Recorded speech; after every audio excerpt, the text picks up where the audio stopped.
জুলাই আন্দোলন নিয়ে সামাজিক যোগাযোগ মাধ্যমে আপত্তিকর মন্তব্য ও অপপ্রচারের অভিযোগে সাংবাদিক, উপস্থাপিকা, মডেল ও অভিনেত্রী সহ ৬ জনের বিরুদ্ধে রাজধানীর শাহবাগ থানায় সাধারণ ডায়েরি করা হয়েছে।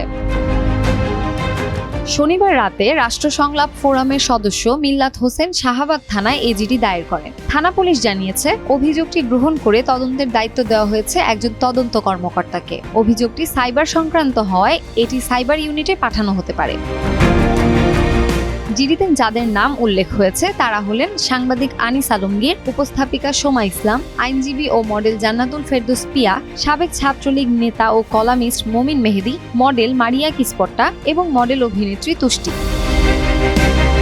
অভিযোগে বলা হয়েছে, জুলাই আন্দোলন নিয়ে সামাজিক যোগাযোগ মাধ্যম ও বিভিন্ন প্ল্যাটফর্মে বিভ্রান্তিকর তথ্য, কটাক্ষ ও আপত্তিকর মন্তব্যের মাধ্যমে জনমনে বিভ্রান্তি ছড়ানোর চেষ্টা করা হয়েছে। এছাড়া আন্দোলনকে অবমাননা, স্মৃতিস্তম্ভ অবমাননার অভিযোগ এবং আন্দোলনকে সন্ত্রাসী আন্দোলন ও প্রতারণার মাস হিসেবে আখ্যা দেওয়ার অভিযোগও আনা হয়েছে।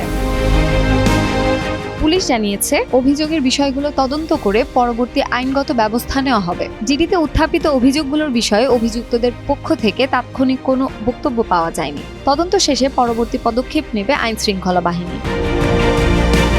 শামসুন নাহার দোলন, টাইমস টুডে।